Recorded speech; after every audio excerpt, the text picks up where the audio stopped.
با سلام مجدد خدمت بینندگان عزیز. کشتی ما قبل فینال وزن 71 کیلو. سعید عبدولی از جمهوری اسلامی ایران با دو بنده آبی در مقابل یک کشتیگیر عنواندار و کهنه‌کار که او 31 سال سن داره، در مسابقات آتن 2004 قهرمان المپیک شده این کشتیگیر. حالا سعید عبدولی سعی میکنه پای او را توش خارج کنه.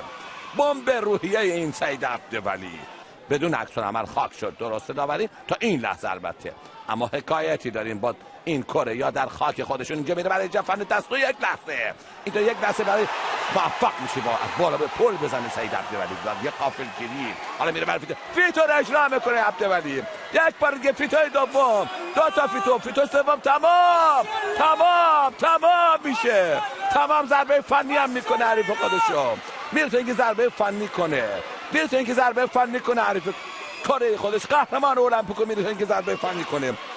همچنان حریف در کمند خودش قرار داره سعید عبدولی. سه فیتوی پی در پی که میتونن 3 4 تا 12 امتیاز بودن. برای بار بعد هم فیتو اجرا میکنه. همچنان میتونه که ضربه فنی کنه حریف خودشو و اینجا موفق میشه با ضربه فنی قهرمان المپیکو شکست بده.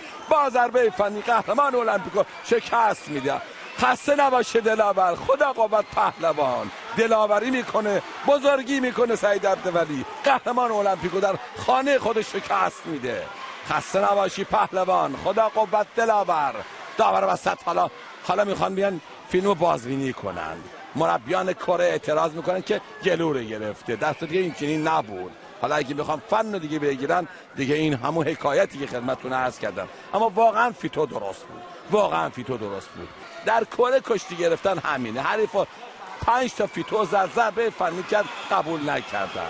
حالا یه ضربه هم میزنه کشتیگیر کره. دست حریف اونجاست که خطا هست. اینا داوران دیگه حالا ضربه فنی نگرفتن و امتیازاتش هم ندادن بهش.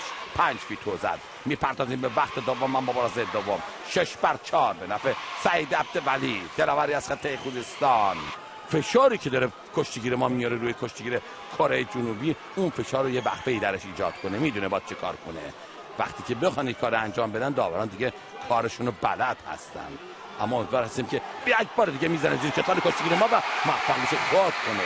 ببینیم چه امتیازی. 4 امتیاز میدن. در صورتی که به اعتقاد من 2 امتیاز داشت. 4 امتیاز میدن برای کشتیگیر کره. عبدولی نباید اعصابش خورد کنه. اصلا نبایستی به پردازه به داوری. حالا ببینیم که چه امتیازی داورا میدن. آقای ببینیم امتحان هنوز رو تابلو ثبت نشده. 2 یا 4 ببینیم که چه امتیاز رو خواهد داد. قاضی چه امتیازی رو میده. ببینیم که آقای طاهرخان ببینیم باید بره عبدولی وسط دوشک.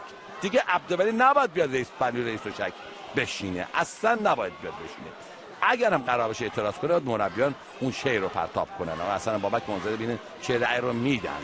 معلومه که دیگه اگه بخواستن بدن که دیگه امتیازی که نمیدن. همچنان در سرشاخ کار دنبال میشه. 1 دقیقه و 30 ثانیه فرصت در عبدولی ما در مقابل قهرمان المپیک. یک بار دیگه میشینه برای کمرگیری.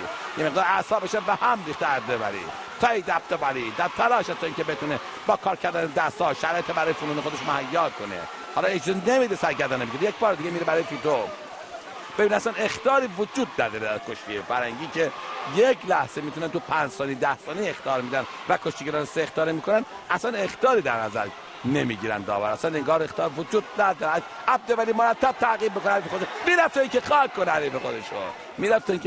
در یک لحظه. حالا تقاضا اخطار میکنه داور. تذکر اولو میدن. چه عجب که تذکر رو فقط دادن. کار سخت و دشوار است.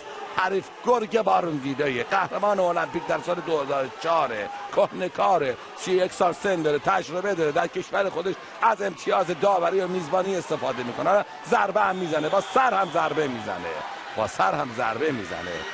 ناجوان مردانه کشتی میگیره این کشتیگیر کره‌ای.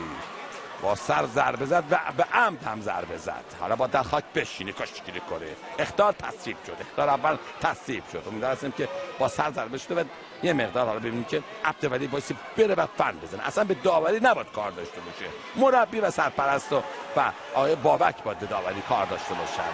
حالا برای ببینیم که امیدوار هستیم که با باراندازها با دست رو بذاره پشت سر. درست است. بله با دست رو بذاره پشت سر. این مسئله باید بدونه. حالا آقای طاهرخان میگه که مربیان کره هم باید برن سر جاشون بشینن. آقای رسول خادم از کنار تشک به اون نکات رو میگه. باید بشینه عقب سعید عبدالولی و طبق مقرر دست رو بذاره پشت. اینجا سعی میکنه که بلند میشه از خاطر کره اجازه نداد که اون بگیره. قبل از اون حرکت کرد و داورم کار نداد. بشه کمرگیری یک دسته همچنان در تلاش است. 15 ثانیه از وقت باقی مونده. یک بار دیگه میشینه برای کمرگیری. ناموفق سعید عبدالولی، یعنی نمیذاره کاری را به اجرا بذاره. 5 ثانیه که دیگه 5 ثانیه دیگه بعیده بتونه. میره برای فیتو که وقت تمام میشه. و داوری رو خودتون دیدین دیگه. من صحبتی در مورد داوری نمی کنم. خودتون ملاحظه فرمودید که داوری به چه شکل بود. عبدالولی بایستی بره دیگه کنار داور بیسته، وگرنه محرومش میکنن. باید بره کنار داور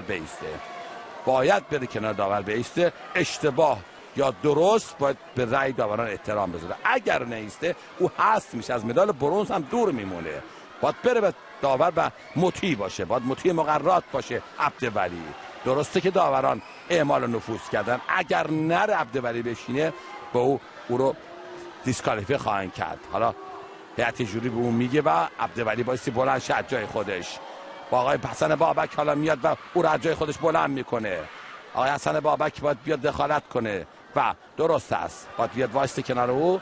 و البته خود کره میدونن چه کار کردن که اینقدر آوانتاژ دارن، وگرنه دیسکوالیفی شده بود تا الان.